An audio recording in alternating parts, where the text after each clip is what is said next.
Percy arrived at the quarry to collect some stone for trucks.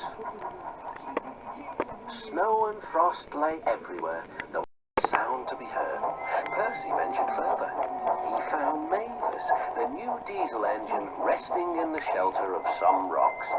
Cheer up, Mavis. Mavis was still remembering the trouble she'd had with trucks.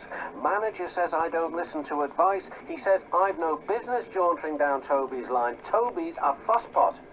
Toby has forgotten more about trucks than you will ever know, replied Percy. You must put the trucks where he wants them. Then you'll be a really useful engine. Now, if you'll excuse me, I have to take these stones to the harbour. Mavis liked Percy, but she still wouldn't listen to his advice. Why shouldn't I go on Toby's line? The siding arrangements were awkward. To put the Toby onto them, Mavis had to make several journeys.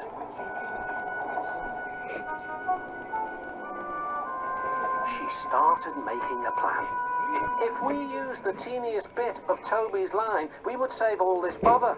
Her driver, suspecting nothing, allowed them to go as far as the first level crossing. It was my fault about those trucks, sir, she faltered, but if I could... A few days later, the weather changed. As the snow melted, the quarry grew busy again. Some trains were so long that Mavis had to go beyond the level crossing. Now for her plan. She would go further down the line without it seeming her fault. Can you keep a secret? She asked the trucks. Yes, they chattered. Will you bump me at the level crossing and tell no one I asked you? The trucks promised. But whilst Mavis was away, Toby arrived. He decided to shunt the trucks himself. The trucks decided to bump him anyway. They reached the level crossing and Toby's brakes came on. This was the signal for the trucks. On, they yelled. Toby was away with the trucks screaming and yelling behind him.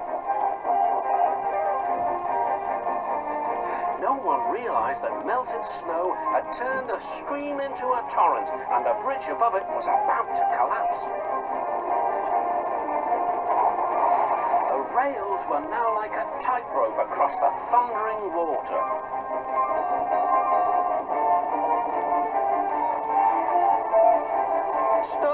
Stop, cried Toby. His driver fought for control.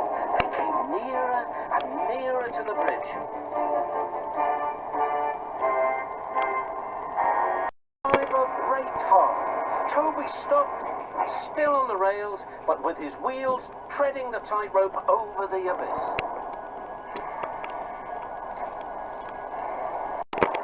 Mavis was horrified and quickly came to the rescue. Workmen anchored Toby with chains while she pulled the trucks away. Then she helped Toby to safety.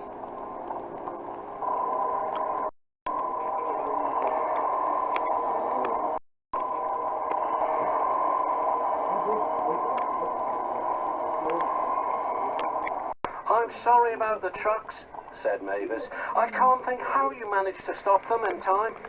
Oh, well, said Toby. My driver told me about circus people who walk tightropes, but I just didn't fancy doing it myself.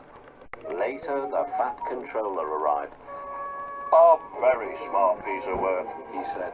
Mavis, you did well too, I hear.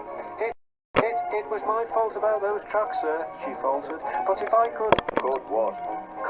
Come down the line sometimes, sir. Toby says he'll show me what to do. Certainly, replied the Fat Controller, if your manager agrees. So it was arranged. Now Mavis is as happy as can be, and the Fat Controller thinks she's really useful indeed.